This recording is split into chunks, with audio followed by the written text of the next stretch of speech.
Ah bon. Voilà. Donc on est avec Julien. Julien, tout à fait. Bonjour Oui. Julien, qui habite où, Julien? J'habite à Vierzon, À dans le, Vierzon. Bon, dans le centre. qu'est-ce que vous faites dans la vie? Je suis directeur supply chain, donc je m'occupe de tout ce qui est achat, magasin, transport. Bon, ça marche bien? Très bien, nickel. Vous êtes content? Nickel, chrome, comme on disait jadis. Exact. On fait bien d'être à l'heure pour ça. Tu vois. Bien sûr.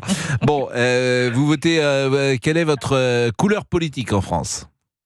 En France, j'aurais plutôt tendance à dire que je suis à droite. Vous êtes à droite. Et votre femme, je crois, est dans le Missouri. C'est ça, en fait, je suis fiancé à une Américaine qui vit dans le Missouri. Et vous Et, vivez dans le Cher. Ah, C'est ça, Vierzon. bah, Et non, c'est voilà. pas. C'est vous. Et vous voyez quand, le week-end?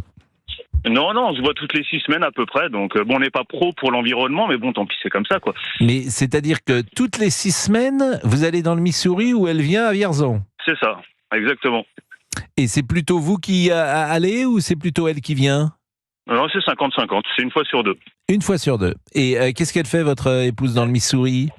Elle est chef de projet dans tout ce qui est générateur électrique. Bon, et vous vous êtes rencontrés comment? Dans la boîte pour laquelle on travaillait ensemble avant en Allemagne. Ah, et il y a combien de temps, depuis combien de temps ça marche, cette affaire? Ça fait depuis 2019.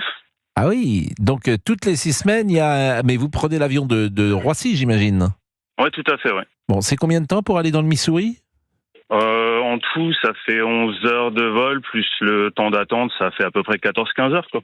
Mais quand vous y allez combien de temps? Une dizaine de jours, j'ai la chance de pouvoir travailler en fait en télétravail, donc c'est assez facile. Ah ouais, donc vous faites 6 semaines, 10 jours de vacances. c'est bien. Et elle, pareil. C'est ça. Mais ça, depuis 2019. Exactement, enfin sauf la période Covid où on n'avait pas le droit d'y aller. Ben, je suis bien d'accord avec vous. Et combien ça vous coûte à chaque fois parce que vous voyagez en éco, j'imagine? Ouais, je prends un écho, mais enfin après, à mon niveau, je dirais que c'est correct, ça me fait un aller-retour pour 800 euros, quoi. Oui, bah, ça quand même c'est vrai que vous gagnez bien votre vie, mais surtout, le Missouri, c'est 11 heures de vol. En fait, il y a à peu près une dizaine d'heures pour arriver sur Détroit, Atlanta ou Minneapolis, Ouais. en fonction d'eux, et puis après, il y a encore 1 à 2 heures de vol en interne, quoi. Bon, moi, je suis jamais allé dans le Missouri. Vous pouvez nous donner comment dire, une couleur du Missouri, si j'ose dire? Qu'est-ce qui... Ah ben c'est rouge républicain. C'est comme les Chiefs d'ailleurs, c'est rouge. Bon, et votre... comment elle s'appelle, votre fiancée américaine? Jen. Jen. Bon, bah écoutez, et elle vote pour qui, Jen? Bah pour Trump. Et vous? Ah bah j'aurais pu voter aux États-Unis, j'aurais voté Trump aussi. Pourquoi? Bah parce qu'en fait c'est celui qui représente le plus le peuple américain, et je pense qu'en France on a vu le côté grande ville majoritairement, notamment dans les médias, mais il faut pas oublier que l'Amérique c'est quelque part entre la côte est et la côte ouest. Il y a plein de gens qui vivent, et ces gens-là, eux, ce qu'ils ont vu, c'est que depuis 2020, ils n'arrêtent pas de payer plus, notamment leur carburant. Et pour eux, c'est primordial, ça. Bah, et à partir de là, pour eux, c'est vital. On touche pas au carburant, quoi. mais j'entends bien, mais alors je vous pose la question, dans les propositions de Trump, qu'est-ce qui a séduit Jen du Missouri pour qu'elle vote républicain et qu'elle pense que son niveau de vie augmentera? Bah, en fait, il y a pas dans son état d'esprit, elle n'a même pas regardé le programme dans l'absolu. Elle vote républicain depuis des années, c'est républicain, il n'y a pas de discussion, quoi. Parce que c'est son état d'esprit. C'est comme ça. Et c'est vrai que moi, ce que j'ai compris, c'est ce que j'ai vu, parce que mon opinion a changé entre avant de la rencontrer et maintenant. Effectivement, quand j'ai vu que le carburant est passé d'1,60 le gallon en 2020 à 3,20 $ le gallon, une fois que j'ai pu revenir, bah les mecs, ils ont commencé à râler, quoi. 3,20 $, là, qu'est-ce que vous appelez le gallon? L'équivalent de 3 litres 85, donc c'est leur mesure pour le carburant. Ah bah ça coûte quand même moins cher qu'en France, puisque si c'est 3,20 $ les 3 litres... C'est moins cher.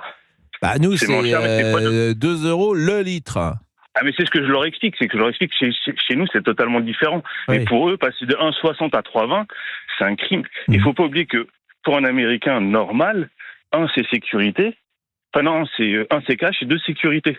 Trump répond à ces critères-là. Donc ça marche. Et comment dire, les invectives parfois de Donald Trump ou ses exubérations, comment c'est vécu par Jen, par vous, par ceux que vous croisez? Alors, c'est vrai que de ce côté-là, des fois, les gens disent, ouais, non, il en fait trop. Mais ça fait partie du personnage, ça fait partie du jeu. Et alors ça les choque des fois un petit peu, ça les dérange, mais au final c'est pas ce qui va remettre en compte l'idéologie, puisque quelque part ils votent. Alors, Trump est un républicain, mais eux ils votent pour les républicains. Donc à partir du moment où ça reste dans ce parti-là, ils y vont. Bon, bah écoute, c'est toujours intéressant d'avoir un témoignage en direct de quelqu'un qui est régulièrement aux États-Unis. Moi, je connaissais pas trop le Missouri, même pas du tout. La capitale de l'État, c'est Jefferson City. Je sais pas si c'est là habite Jen. Non, elle habite dans un petit village. Alors, les deux grandes villes, c'est Kansas City, qui partage son agglomération avec le Kansas, et Saint-Louis. Ce sont un peu des villes qui nous font rêver. Bien sûr, parce qu'à l'arrivée des premiers Européens, la région était peuplée par des tribus autochtones, pour la plupart des Sioux. On dit autochtone. Oui. Exactement. Mais j'ai dit quoi? Autochtone, je crois. Non, mais alors là, c'est bon. Jen est descendante de ces. Elle est descendante de Sioux. Elle est descendante de Sioux. Exact. Sa grand-mère avait encore le droit d'aller acheter dans les réserves qui sont un petit peu. Qui existent encore un petit peu. Donc, Parce voilà. qu'il y a encore des Sioux. Il y a encore en fait des choses qui existent où les gens peuvent acheter avec des tarifs un peu différents. Donc c'est formidable. C'est un truc historique, quoi. Écoutez, là aussi, je vous envie parce que, en fait, on ne voyage plus. Moi, je voyage plus. Et c'est triste, je suis toujours collé derrière mon micro. Moi, je vous envie d'aller toutes les 6 semaines, toutes les 12 semaines dans le Missouri. Quand est-ce le prochain voyage? Là, je pars le 25 novembre pour Thanksgiving. Ah Thanksgiving, c'est formidable. Et vous restez jusqu'à quand? Je crois le 7 décembre. Ouais, c'est ça, le 7 décembre. Oui, et après, donc 6 semaines plus tard. Alors, mais Noël est le premier de l'an, vous le passez pas ensemble? Ah non, là, cette année, en fait, ça change un peu. Cette année, en fait, elle arrive avec ses 4 filles pour Noël et Nouvel An. Ah, elle a 4 filles, Jen. Voilà. Ah oui, effectivement. Et vous aviez combien d'enfants? Moi, j'ai une fille. Ah ça fait 5 filles. 12h11, merci, c'est passionnant. Là, écoutez, la vie des gens, moi je trouve que la vie des gens est passionnante. Ouais, c'est vrai.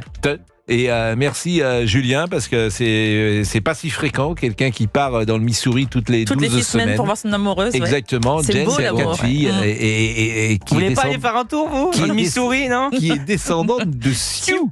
Nous allons refermer notre page américaine avec ses artistes, Harrison Ford, qui a soutenu Kamala Harris, Julia Roberts, Beyoncé, Robert De Niro, Leonardo DiCaprio, etc. Et puis, notre ami Laurent Tessier voulait rappeler la bien-pensance du service public, des médias pour Kamala Harris. Ça, c'est avec l'argent de vos impôts. Quand on lit Umberto Eco et sa définition du fascisme au milieu des années 90, on a quelques points communs. On a d'un côté une féministe progressiste, humaniste, pro-LGBT, et de l'autre un misogyne, conservateur, raciste, homophobe. Bon, ça c'est France Inter, par exemple, Laurent Tessier. Et on peut avoir également France Info? C'est un type qui se moque des gens, mais qui est très peureux. Il faut aussi penser que comme il fait le pitre, il est amusant. Quand on pense à Hitler, moi j'ai entendu des gens m'expliquer, des historiens, que Hitler, en fait, les gens le trouvaient drôle. Toute personne sensée craint l'élection de Donald Trump.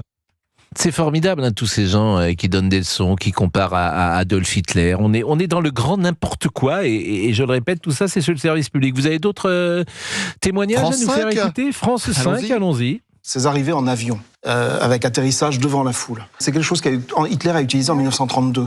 Quand on utilise une symbolique, un vocabulaire, une gestuelle, on ne peut pas faire abstraction de cette histoire. Il est en parfaite empathie avec son électorat raciste. Je vais vous dire, tous ces gens donnent du carburant, en fait, à Donald Trump, parce que c'est tellement agaçant. Moi, je ne suis pas un Trumpiste, mais quand tu entends ces gens-là, tu as envie effectivement d'être en empathie avec Donald Trump, tellement ces gens sont grotesques, disons-le. Un autre témoignage peut-être? Publicité de BFM, tiens. Publicité de BFM. On va tous les faire, allons-y. L'ancien président plus incontrôlable que jamais, ou la vice-présidente qui a redonné espoir aux démocrates? Donc ça, c'est une bande-annonce. Bande-annonce pour leurs émissions. C'est une bande-annonce. Donc c'est quand même extraordinaire. C'est un parti pris éditorial dans une bande-annonce où on dit que le président est plus incontrôlable et que l'autre est formidable. Donc c'est ce que j'appelle l'espace médiatique. Eh bien, l'espace médiatique, ce matin, il est par terre. Voilà, c'est un naufrage pour tous ces gens, parce que la vérité, c'est qu'ils disent les choses telles qu'ils voudraient qu'elles soient. Donc c'est pas comme cela, c'est pas une bonne définition du journalisme. Ce qui est intéressant, c'est d'expliquer, de comprendre. On peut avoir quelques partis pris, bien évidemment, mais aussi un peu d'humilité, peut-être, ça serait intéressant. Et on termine avec Facebook.